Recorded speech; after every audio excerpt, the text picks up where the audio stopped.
老友記，或者係屋企有老人家蟹朋友，聽清楚啦！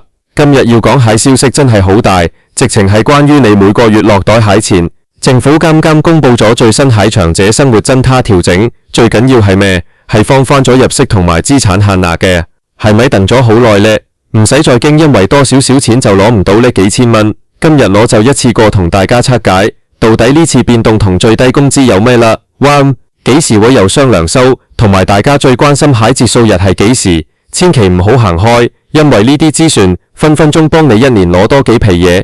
講到呢個長者生活津貼，即係大家平時叫開蟹長生針，其實係好多香港老人家退休生活蟹重要之做。喺2026年蟹今日，隨住物價通脹同埋社會環境蟹轉變，政府終於喺入息同資產限額上面做咗啲功夫。我哋首先要明白點解呢次放翻咁緊要呢？因為好多老友記平時好慳，辛辛苦苦儲落少少錢，或者係仔女每個月俾多幾千蚊家用，有時就係因為超咗個少少限額，就變咗冇得攞，呢種嘴賺蟹感覺真係好難受。今次調整之後，大家可以鬆一口氣，因為個門檻低咗，受惠蟹人自然多咗。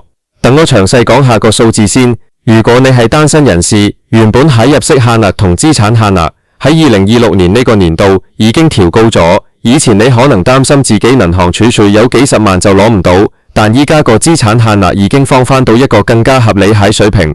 同樣地，如果你係夫婦一人心情，個限額亦都相應咁提高咗。具體嚟講，單身人士蟹入息限額依家去到每月11,060蚊，而資產限額就提升到393000蚊。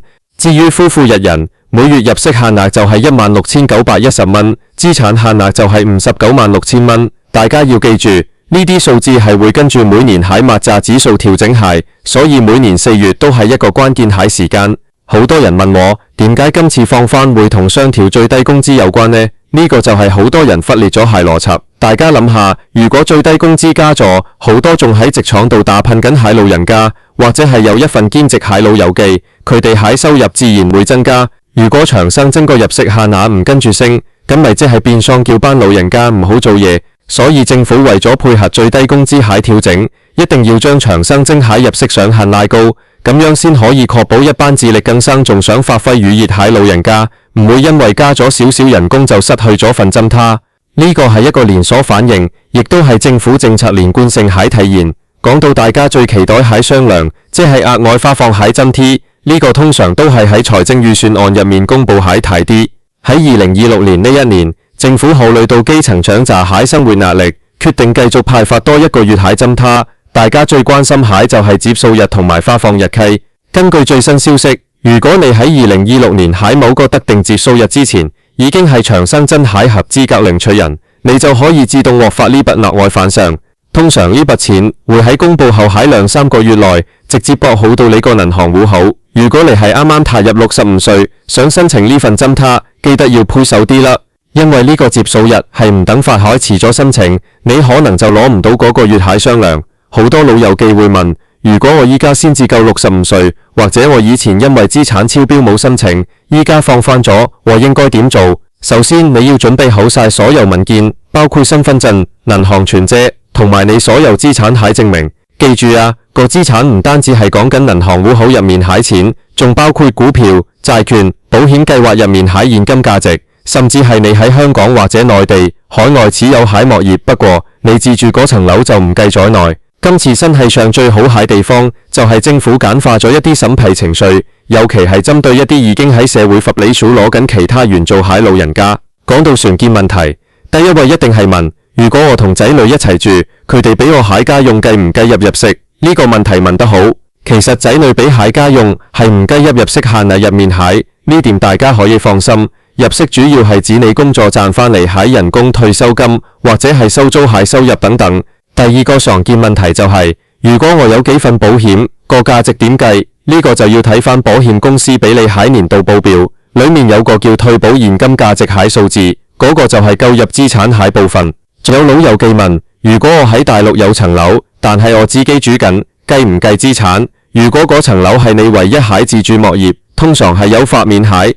但如果你喺香港有樓，大陸又有樓，咁大陸嗰層就會被視為資產。所以大家喺填報蟹時候，一定要老老實實，唔好諗住瞞報，因為社會福利署係會抽查蟹，一旦被發現，唔單止要退船所有津貼，仲可能要負上法律責律，真係得不償失。大家可能又會問，依家長生津每個月到底攞到幾多錢？喺2026年調整之後，依家單一級別蟹場者生活津貼每個月係4195蚊。諗下，如果你兩公婆都攞到，加埋就係8390蚊。對於退休生活嚟講，真係幫補唔少。尤其係依家食嘢貴，睇醫生貴，有呢筆錢喺手，起碼買下細，飲下茶都鬆動啲。我想再強調一下個節數日蟹重要性。如果你係新申請人，記住長生津蟹生效日期係以你遞交申請表嗰日開始計，或者係你符合所有條件嗰日開始計，邊個遲就計邊個。所以如果你65歲生日就快到，或者你發現截止蟹資產啱啱跌翻入限額之內，就即刻去攞表格填啦，唔好等一日就少一日錢。你可以去社會福利署喺賓區辦事處，或者喺網上下載表格，甚至叫仔女幫手網上遞交都得。依家個電子政務做得好方便。喺呢個新氣象之下，長者生活津貼唔單止係一筆錢，更係一種對長者蟹尊重。政府放翻限額，其實係回應緊社會蟹訴求。以前好多老人家因為驚超標，連少少定期利息都唔敢攞，或者係將啲錢收埋喺陣頭底，咁樣其實對老人家嚟講都好大壓力。依家限額寬鬆咗，大家可以更加大方咁去理財，將啲錢放喺一啲穩健喺投資工具度，賺取少少利息回報之餘，又唔使驚攞唔到針塔。另外一個大家成日常見蟹誤解，就係以為攞咗長生津就唔可以攞高齡針塔，即係所謂蟹生果金。其實呢兩樣嘢係唔可以同時兼得蟹。生果金係唔使審查資產，但金額比較少，而長生津係要審查，但金額高好多。所以對於大部分資產符合要求蟹老友記嚟講，長生津一定係首選。如果你依家攞緊生果金，但泛指自己蟹資產其實符合長生津蟹薪限額，你可以考慮轉去申請長生津，咁樣每個月就可以多咗2000幾蚊用啦。講返轉頭，呢次調整同最低工資蟹聯動，其實係一個好進步蟹做法。以前政策係各自為政，依家識得互相配合，令到一班想繼續貢獻社會蟹長者唔會被懲罰。我有個街坊，佢今年67歲，仲喺一間大廈做緊保安兼職。以前佢好擔心加人工，因為一加人工，佢就經過咗長生津個入息上限。依家佢開心晒，因為入息限額升咗，佢可以安心攞埋份人工，再能取埋長生津，加埋每個月有成萬幾2萬蚊收入，生活質素真係提升咗唔少。大家亦都要留意，長生津係有居港條例要求蟹，你必須要喺領取津貼期間，每年喺香港居住唔少於60日。如果你打算返內地長住養老，咁你就可能要申請另一個計劃，叫做廣東計劃或者福建計劃。嗰度海要求同長生津係差唔多海，目的就係方便一班選擇返鄉下居住海老人家。最後想同大家講，政策係死蟹，人係生蟹，政府蟹福利擺喺度，就係要俾有需要蟹人去攞。如果你睇到呢段片，身邊有啲老人家仲未申請，或者佢哋仲以為自己唔合資格，記得將呢啲資訊分享俾佢哋知。尤其係2026年呢次大規模蟹限額放翻，真係好多人仲未醒覺，幫老人家攞多幾千蚊一個月，對佢哋嚟講，可能係一份好大蟹心意同保障。記住啦，2026年4月1號開始，新海限額已經生效。如果你係想攞雙糧蟹，就要留意住政府公布海具體節數日期，通常係喺5月或者6月左右。如果你手頭上有任何文件唔清唔楚，最好親自去社署問下，啲職員通常都會好耐心咁解釋俾你聽，唔好聽埋啲街坊傳聞。最準確蟹資訊一定要睇官方公布。今日同大家講咗咁多，由新蟹限額數字到最低工資蟹關係，再到雙糧蟹日期同埋常見問題，希望真係幫到大家。長者生活津貼係我哋香港社會福利蟹重要一環，大家一定要識得利用。老人家辛苦咗大半世，呢啲係你哋應得蟹保障。見到個社會對老人家好啲，我哋做後輩蟹都開心啲。記住，健康先係最大蟹資產。攞到針他之後，食好啲，住好啲，開開心心咁過每一日，呢個先係最緊要蟹。如果你對申請程序仲有啲乜嘢唔明，或者你想知更多關於資產計算蟹細節，例如點樣處理聯名戶口，或者係點樣申報海外物業牌租金收入，大家可以去參考社會福利署最新發出蟹自認手冊，入面寫得非常詳細，甚至連一啲特殊情況都有照顧到。總之喺2026年呢個新氣象之下，大家要主動出擊，確保自己蟹佛利唔好流失。